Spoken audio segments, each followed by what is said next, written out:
Hello সবাইকে, welcome back to my channel tales from trail.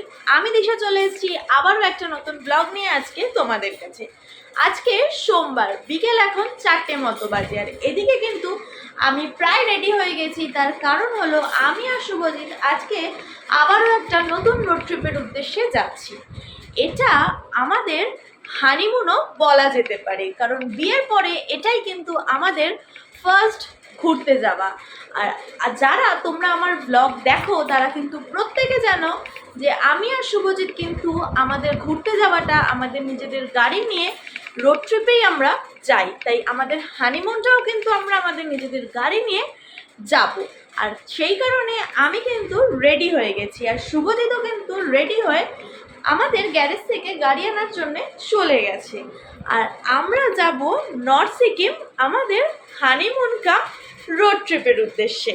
তাহলে চলো এখন নিচের দিকে লাগেজগুলো নিয়ে নামা যাক, কারণ শুভজিৎও কিন্তু অনেকক্ষণ হয়ে গেছে গাড়ি আনতে চলে গেছে। এতক্ষণে কিন্তু ওর গাড়ি নিয়ে চলে আসার কথা, তাই আমি লাগেজ নামাতে নামাতে কিন্তু ও চলে আসবে।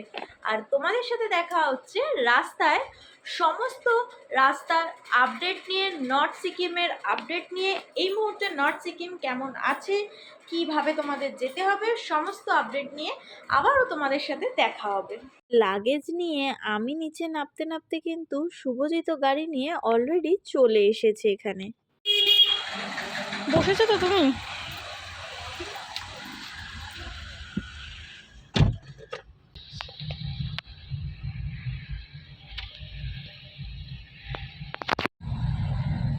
অপারেট করতে পারছো না? পারছো তো? লাগেজপত্র গাড়িতে তুলে নিয়ে আমরা প্রায় 4:47 নাগাদ আমাদের বাড়ির সামনে থেকে, অর্থাৎ দমদম স্টেশনের সামনে থেকে কিন্তু আমরা আমাদের যাত্রা শুরু করি। আর এখন কিন্তু আমরা দমদম থেকে চিড়িয়ামোড় হয়ে স্মৃতির মোড় দিয়ে ডানলপে সোজা এসে নীলগঞ্জ রোড ধরে 5:50 নাগাদ আমরা কিন্তু কল্যাণী এক্সপ্রেসওয়েতে উঠে গেছি। কল্যাণী এক্সপ্রেসওয়ে দিয়ে আমরা সোজা গিয়ে কল্যাণী থেকে ডান দিকে গিয়ে আমরা ধরবো বড় জাগুলিয়া দিয়ে কিন্তু আমরা বাঁদিকে সোজা চলে যাব NH-34 ধরে শিলিগুড়ির উদ্দেশ্যে। আমাদের দমদম থেকে কিন্তু শিলিগুড়ির রাস্তা প্রায় 560-70 কিলোমিটার মতো। গুগল ম্যাপ অনুযায়ী যার টাইম কিন্তু প্রায় 11 ঘন্টা মতো দেখায়। কিন্তু সবটাই ডিপেন্ড করছে আপনার নিজের গাড়ি চালানোর উপরে। আপনি কতবার ব্রেক নেবেন, কিভাবে গাড়ি চালাবেন, সব কিছুর ওপরেই টাইমটা বড্ড ডিপেন্ড করে। আর এদিকে দেখতে দেখতে আমরা প্রায় নৈহাটির টোলের কাছে পৌঁছে গেছি। নৈহাটি টোল থেকে আর মিনিট আধ ঘন্টা 40 মিনিটের মধ্যেই কিন্তু আমরা বড়জাগুলিয়া দিয়ে NH-34 ধরে ফেলবো। কৃষ্ণনগর টোল ক্রস করতে না করতেই কিন্তু আমরা প্রচণ্ড ঝড়ের সম্মুখীন হয়েছিলাম। ওয়েদারটা কিন্তু আমরা বেশ খারাপ পাচ্ছিলাম, আর বুঝতেই পারছিলাম খুব শীঘ্রই কিন্তু বজ্রবিদ্যুৎ সহ বৃষ্টিপাত হতে চলেছে। বাইকের অবস্থা খারাপ, আমাদের হেলমেট পরিনি। বাইরের ওয়েদারটা যেহেতু খুব খারাপ ছিল, সেই কারণে আমরা একটু ভয় পাচ্ছিলাম যাতে কোনো গাছপালা ভেঙে আমাদের গাড়ির ওপরে না পড়ে। আর এদিকেও দেখতে দেখতে কিন্তু খুব বীভৎসভাবে বৃষ্টিও চালু হয়ে গেছিল। আমরা কিন্তু বুঝতেই পারছিলাম যে এই ঝড়টার সাথে কিন্তু খুব বীভৎসভাবে বৃষ্টিরও সম্মুখীন আমাদেরকে হতে হবে। তবে আমরা কিন্তু ঝড় বৃষ্টি সব কিছুকে উপেক্ষা করে সোজা গাড়ি চালিয়ে যাচ্ছিলাম আমাদের শিলিগুড়ি যাওয়ার উদ্দেশ্যের দিকে।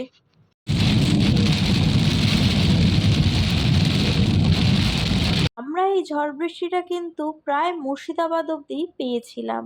মোটামুটি 1-1.5 ঘন্টার উপরেই এই ঝড় বৃষ্টি চলেছিল। যাই হোক, এই সমস্ত কিছুকে উপেক্ষা করে কিন্তু আমরা অলরেডি 4:04 বাজে সকাল, আর এখন কিন্তু আমরা শিলিগুড়িতে ঢুকে গেছি।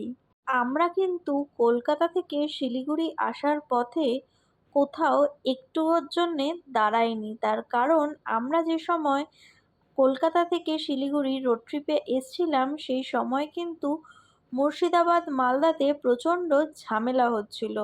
সেই কারণেই কিন্তু আমরা কোথাও দাঁড়ানোর সাহস পাইনি। আমরা একেবারে গাড়ি ছুটিয়ে সোজা শিলিগুড়ি চলে এসেছিলাম। তবে হ্যাঁ, মাঝে শুধু দুবার টয়লেট করার জন্য একটা পেট্রোল পাম্পে আমরা দাঁড়িয়েছিলাম, ব্যাস ওইটুখানি। তারপরে সোজা আমরা শিলিগুড়ি। কলকাতা থেকে শিলিগুড়ি আসতে কিন্তু আমাদের প্রায় 10 ঘন্টা মতো সময় লেগে গেছে, কোথাও না দাঁড়িয়েও। এখন বাজে ঘড়িতে 4:24। আমরা কিন্তু অলরেডি সেবকের রাস্তা ধরে ফেলেছি। যেহেতু আমরা খুব ভোর ভোর বেলা সেবক ক্রস করছিলাম, তাই আমরা কিন্তু কোনো রকম জ্যাম সেবকে পাইনি। না হলেই কিন্তু এই সেবকে একটু বেলা বাড়ার সাথে সাথে প্রচণ্ড জ্যাম পড়ে যায়। গ্যাংটকের ম্যাপ চালিয়েছো তো? হোটেলটা ম্যাপ দিয়েছো একদম? না, হোটেলটা ম্যাপটা দাও। কি সুন্দর সিনারি। ভোরবেলায় ঢুকছি আমরা।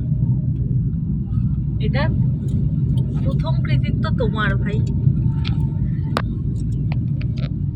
4:30-র সময় কিন্তু আমরা সেবক ক্রস করে যাওয়ার পর একটা পেট্রোল পাম্পে আমাদের ডিনার করার জন্যে দাঁড়িয়েছিলাম, কারণ আমরা যেহেতু সারা রাত একটানা গাড়ি চালিয়েছিলাম, সেই কারণে আমি আর শুভজিৎ কেউই কিন্তু রাত্রেবেলা কোনো ডিনার করিনি। অল্প বিস্তর ড্রাই ফ্রুটস আর কেক বিস্কিট খেয়ে কিন্তু আমরা সারা রাত গাড়ি চালিয়ে শিলিগুড়ি ঢুকেছিলাম। সেই জন্যেই আমরা সেবক ক্রস করার পর পেট্রোল পাম্পে দাঁড়িয়ে আমাদের রাতের ডিনারটা কমপ্লিট করেছিলাম।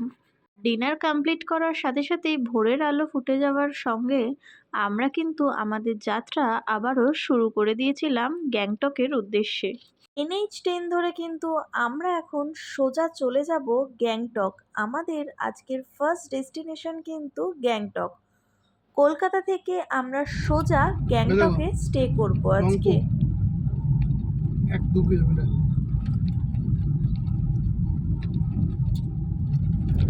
ব্রিজ ক্রস করে? হ্যাঁ শিওর তো? হ্যাঁ। নামছি গ্যাংটক।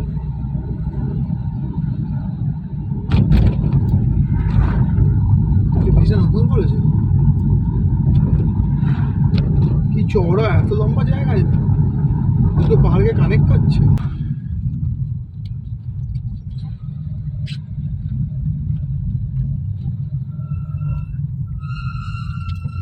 সিকিমের বর্ডার রংপো পেরিয়ে কিন্তু আমরা এখন গ্যাংটক পৌঁছে গেছি। এখানে বড় বড় করে কিন্তু লেখা রয়েছে ওয়েলকাম টু গ্যাংটক।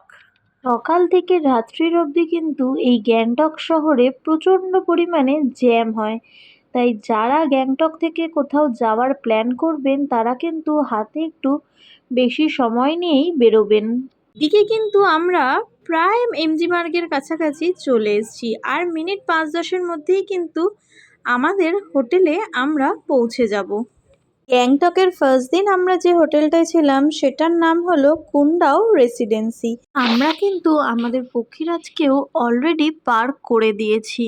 এই হোটেলের পার্কিং লটটা কিন্তু বেশ বড়, একসাথে প্রায় 3খানা 4 চাকা গাড়ি আর 3-4টে বাইক কিন্তু আরামসে পার্ক করা যাবে। এমজি মার্গ থেকে কিন্তু এই হোটেলটা প্রায় 3.5 কিলোমিটার মতো কিন্তু দূরে রয়েছে। হোটেলের কিন্তু মেন এন্ট্রেন্স থেকে ঢুকলেই সোজা এই হোটেলের ডাইনিং এরিয়া রয়েছে, আর এটা কিন্তু বেশ বড়, একসাথে প্রায় 30-40 জন কিন্তু বসে আরাম করেই খাওয়া যাবে। আর সোজা জানলা দিয়ে কিন্তু পুরো গ্যাংটক শহরটাকেই আপনি দেখতে পাবেন এখানে। মেন এন্ট্রেন্স দিয়ে ঢোকার পর কিন্তু এই ঝাড়বাতিগুলো আমার বেশ ভাল লাগছে, আর রিসেপশনটাও কিন্তু বেশ বড় জায়গা নিয়ে সাজানো গোছানো একটা রিসেপশন, আর এখানে বসার জন্যও কিন্তু সোফা চেয়ার সব রকমেরই ব্যবস্থা রয়েছে। পাহাড়ের হোটেলগুলোতে কিন্তু এরকম উত্তরীয় পরেই ওয়েলকাম করা হয়, আমার আগের নর্থ বেঙ্গলের ভিডিওতেও কিন্তু আপনারা দেখেছেন। চলো আর তাহলে আমরা যে রুমে ছিলাম সেই রুমটা দেখানো যাক। রুমে ঢুকতেই কিন্তু আপনি বড় দুখানা জানলা পাবেন, যেখান থেকে আপনি বাইরের রাস্তার ভিউ পাবেন। সাথে রয়েছে একটা এরকম বড় ওয়ার্ড্রপ, আর ওয়ার্ড্রপের সাথেই লাগানো একটা বড় মিরর। এদিকে কিন্তু একটা বড় কিং সাইজের বেড রয়েছে, যেখানে 3জন আরামসে শোয়া যাবে। বেডের দুপাশেই কিন্তু দুটো বেড টেবিল দেওয়া রয়েছে, আর এদিকে electric kettle, spoon, sugar, coffee, চা সব কিছু বানানোরই কিন্তু সরঞ্জামও দিয়েছে। রুমটা কিন্তু বেশ বড়, পরিষ্কার পরিচ্ছন্ন। এবার যাওয়া যাক ওয়াশরুমে। সেখানে একটা geyser, shower, western toilet, jet spray, একটা বেসিন আর একটা মিররও কিন্তু ওয়াশরুমে দেওয়া রয়েছে। ওয়াশরুমটাও বেশ পরিষ্কার পরিচ্ছন্ন। হোটেলের রুমগুলো কিন্তু বেশ বড় বড়, আর টয়লেটটাও কিন্তু বেশ স্পেসিয়াস। এই রুমটার ভাড়া পড়েছিল 1500 টাকা। আমাদের হোটেলের রুম থেকে বেরিয়েই কিন্তু একটা বড় ব্যালকানি ছিল, আর ব্যালকানিটাতে আপনি দাঁড়ালে কিন্তু পুরো গ্যাংটক শহরটাকেই আপনি দেখতে পাবেন। আমাদের গ্যাংটক ঢুকতে ঢুকতে প্রায় 8:30-9টা কিন্তু বেজে গেছিল। তারপরে হোটেলে চেক ইন করে আমরা প্রচণ্ড টায়ার্ড হয়ে গেছিলাম। তাই জন্যে আমি আর শুভজিৎ কিন্তু অলরেডি আমাদের লাঞ্চের অর্ডার করে দিয়েছিলাম। লাঞ্চ আসলেই আমরা খেয়ে দিয়ে ঘুমাবো বলে। আর দেখতে দেখতেই কিন্তু লাঞ্চও চলে এসেছিল। Chilli chicken, egg fried rice আর ওয়ান্টান মোমো স্যুপ আমরা লাঞ্চে অর্ডার দিয়েছিলাম। মোটামুটি 11:30টার মধ্যে আমরা লাঞ্চ করে বেশ কিছুক্ষণ দুজনে একটু ঘুমিয়ে আবারও আমরা বেরিয়ে পড়েছিলাম গ্যাংটকের এমজি মার্গটা ঘুরে দেখব বলে। তবে এমজি মার্গের জন্যে কিন্তু আমরা আমাদের গাড়ি নিয়ে যাইনি। যেহেতু শুভজিৎ বড্ড টায়ার্ড ছিল, তাই আমরা হোটেলের সামনে থেকে একটা শাটেল ট্যাক্সি নিয়ে কিন্তু এমজি মার্গের জন্যে বেরিয়েছিলাম। আর ট্যাক্সি ভাড়া আমাদের 100 টাকা দুজনের মিলিয়ে পড়েছিল। অফ সিজনে কিন্তু এই ভাড়াটাই 30 টাকা পার হেড করে নেয়। না হলে আমরা যে সময় গেছিলাম সে সময় কিন্তু ওরা 200 টাকা পার গাড়িতে বলছিল। একটু দরদাম করে কিন্তু আপনাদেরকে নিতে হবে। আমরা কিন্তু এমজি মার্গে আসার আগে বেশ কিছুটা বৃষ্টিও পেয়েছিলাম। রাস্তাঘাটগুলো ভেজা দেখে বুঝতেই পারছেন। আর যেহেতু এখন সিকিমের সিজন টাইম, সেই কারণে কিন্তু এমজি মার্গে প্রচণ্ড ভিড় ছিল। এমজি মার্গ ঘুরতে ঘুরতে কিন্তু এমজি মার্গের সব থেকে ফেমাস জায়গা লালবাজারের সামনে কিন্তু আমরা চলে এসেছি। আমরা আজকে লালবাজার থেকে কিছু কিনবো না, আজকে আমরা শুধু ঘুরেই দেখব। যেদিন আমরা বাড়ি ফিরবো সেই দিন কিন্তু আমরা লালবাজার থেকে শপিং করব। আমরা কিন্তু দ্য ড্রাগন ওয়াকে আমাদের ডিনার করার জন্য চলে এসেছি, যেটা এমজি মার্গে বাটার ঠিক ওপর দিকে অবস্থিত। গ্যাংটকে যে কটা ফেমাস রেস্টুরেন্ট রয়েছে তার মধ্যে এটা কিন্তু একটা বড় ফেমাস রেস্টুরেন্ট। এই রেস্টুরেন্টটা কিন্তু চাইনিজ, জাপানিজ সব রকমেরই খাবার পাওয়া যায়। আর রেস্টুরেন্টের মেন এন্ট্রেন্স দিয়ে ঢুকতে না ঢুকতেই কিন্তু আপনি খুব সুন্দর চাইনিজ সব খাবার দাবারের স্মেল পাবেন। আর ঢুকেই এরম একটা লাইভ মকটেল আর ককটেলের কাউন্টার রয়েছে। এটা কিন্তু বার কাম রেস্টুরেন্ট। এখানে আপনি চাইলে অ্যালকোহলও কিন্তু পাবেন। আর এখানে আপনি চাইনিজ, জাপানিজ সব ধরনের খাবারই কিন্তু পাবেন। এখানে আপনি pork, beef, prawn, chicken, mutton সবই কিন্তু পাওয়া যায়। আর এই রেস্টুরেন্টের অ্যাম্বিয়েন্সটাও কিন্তু খুবই সুন্দর। সেরকমই এখানকার স্টাফেদের বিহেভিয়ারও কিন্তু খুব ভালো। কি গো, অর্ডার দেওয়া হয়েছে? না দেবো। এটা হবে?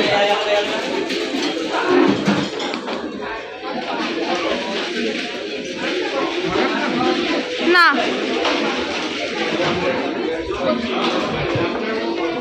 অর্ডারগুলো শুভজিৎই দিচ্ছিল, আমি বসে বসে ঘুরে রেস্টুরেন্টে ব্লগ করছিলাম। আর এখানে কিন্তু আপনি এরকম ব্যালকানিতে বসেও খেতে পারবেন এমজি মার্গটা পুরো দেখতে দেখতে। আমি অর্ডার দিয়েছিলাম ভার্জিন মজিতো, আর শুভজিৎ অর্ডার দিয়েছিল মশালা কোল্ড ড্রিঙ্কস। আর দেখতে দেখতে আমাদের খাবারও চলে এসেছিল। শুভজিৎ অর্ডার দিয়েছিল পর্ক রিবস আর চিকেন ঘেতুক। ঘেতুকটা আমাদের দুজনের জন্য ছিল, বাট পর্কটা শুভজিতের একার জন্যই ছিল।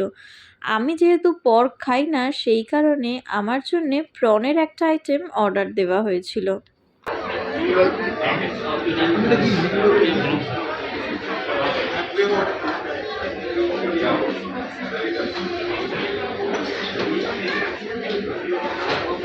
আমার প্রনের আইটেমটাও কিন্তু চলে এসেছিল। আর এই রেস্টুরেন্টের খাবার দাবার কিন্তু ভীষণ ভালো, এক কথায় জাস্ট অসাধারণ। যারা নতুন গ্যাংটকে যাচ্ছেন তারা যদি এরম টাইপের খাবার খেতে ভালোবাসেন তাহলে অবশ্যই কিন্তু দ্য ড্রাগন ওয়াকে একবার ভিজিট করতেই পারেন। রাতের ডিনার কমপ্লিট করে আমরা আবারও একটা ট্যাক্সি ধরে আমাদের হোটেলের দিকে চলে যাচ্ছি। হোটেল থেকে যখন আমরা এমজি মার্গে গেছিলাম তখন কিন্তু রাস্তায় প্রচুর জ্যাম পেয়েছিলাম, কিন্তু এখন হোটেলে যাওয়ার সময় রাস্তাঘাট পুরোটাই ফাঁকা। সেই কারণেই ট্যাক্সি ভাড়া কিন্তু আমাদের 100 টাকা করে পার হেড পড়েছিল। আমি এখন দাঁড়িয়ে রয়েছি আমার হোটেলের ব্যালকানিতে, আর এটা আমার হোটেলের ব্যালকানি থেকে পুরো গ্যাংটকের ভিউ।